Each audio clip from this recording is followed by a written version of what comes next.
Hi, Julie Jones from SSB Performance, Smarter, Stronger, Better Mindset Training, here with this week's Mindset Made Simple Tip of the Week, brought to you by Game Day Sportswear. How often do you self-sabotage? I bet it's more than you think. That is the topic for this week. Picture it.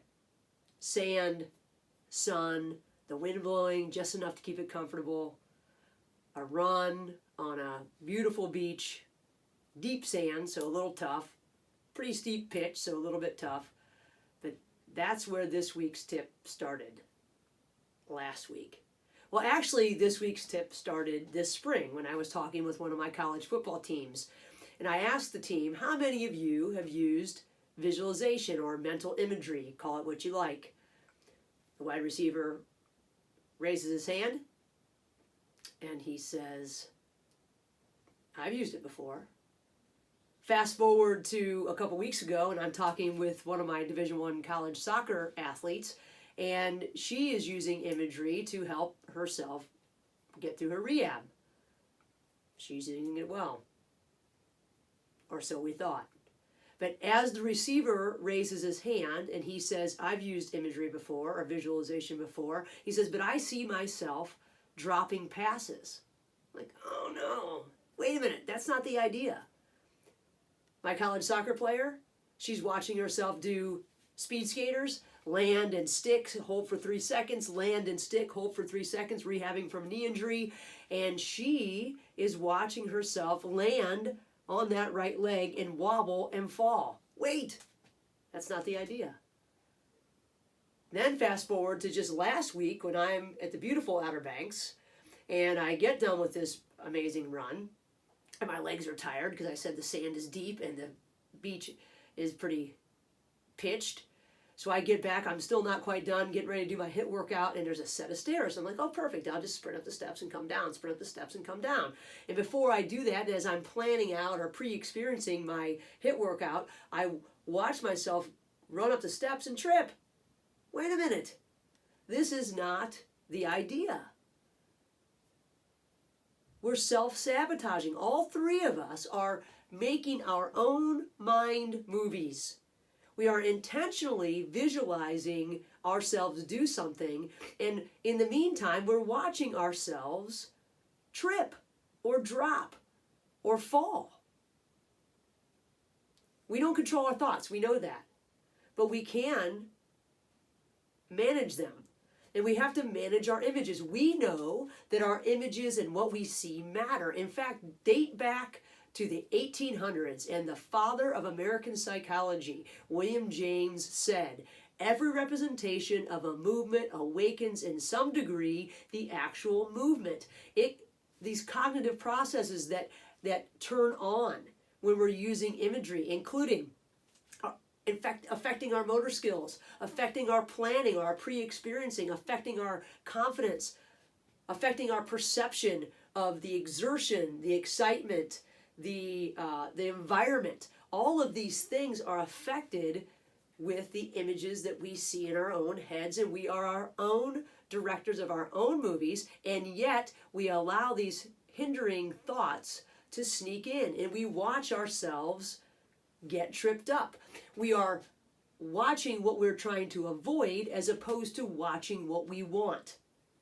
And we've got to make an adjustment. We have to make a deliberate shift in those images because we know that, as William James said, the representation of a movement affects the body. In fact, if you go back and look at a study done in 2014 at the Cleveland Clinic, which is right up the road here, world-renowned, as we all know, one of the doctors there did a study on fingers and then elbow movement. But in their Hand Institute, they were trying to increase strength in people's fingers. They found that the people who did finger contractions improved their physical strength by 53%. They also found that the people who did the mental contractions improved their finger strength by 35%, with an additional 5% increase 4 weeks after the study.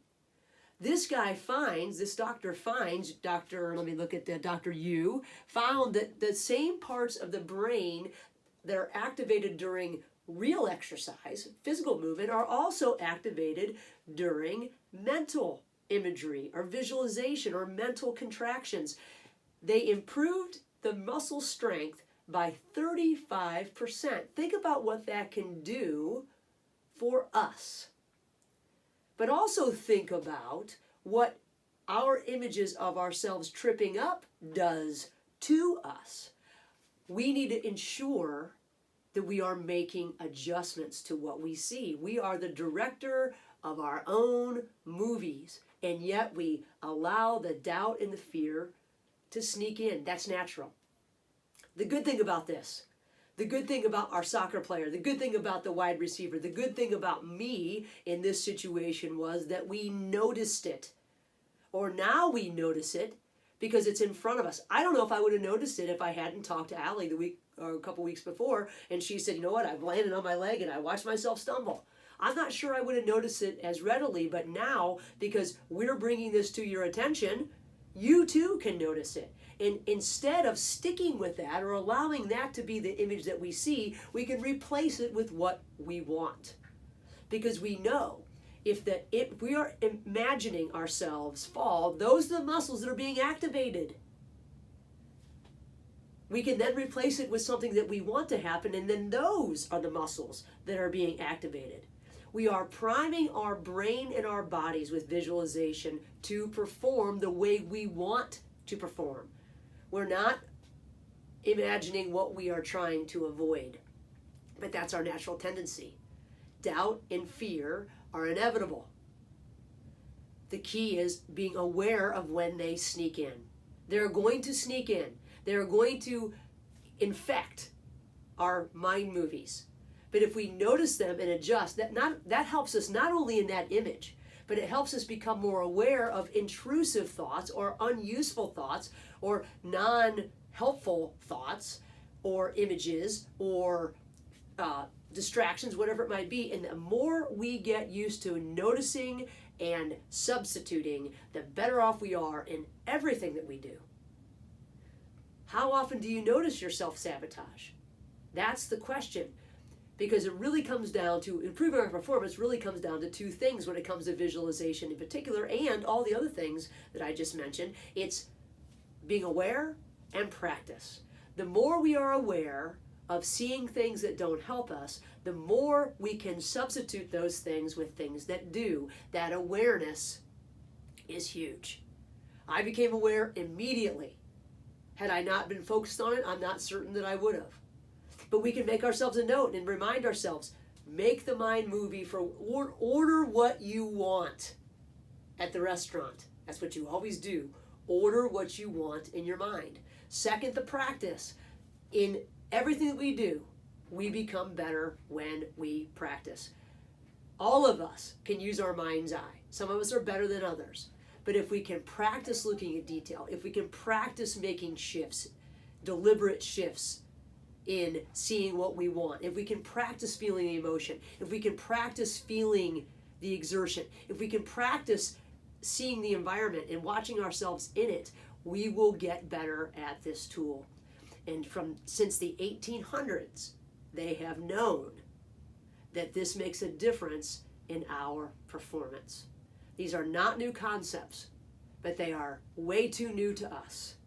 And if we can employ them in our practice, we can become stronger, we can become fleeter of foot, if you will, better at our skill, we can become more aware of what's around us, we can help our focus, we can build confidence. All of these things can be enhanced by using the tool of visualization. So my question to you this week is, how often do you self-sabotage? If I do it, I'm pretty sure a lot of other people do it too. Notice it, adjust it, put in the image that you want, and use this amazing brain that we have to stimulate and prime yourself for better performance.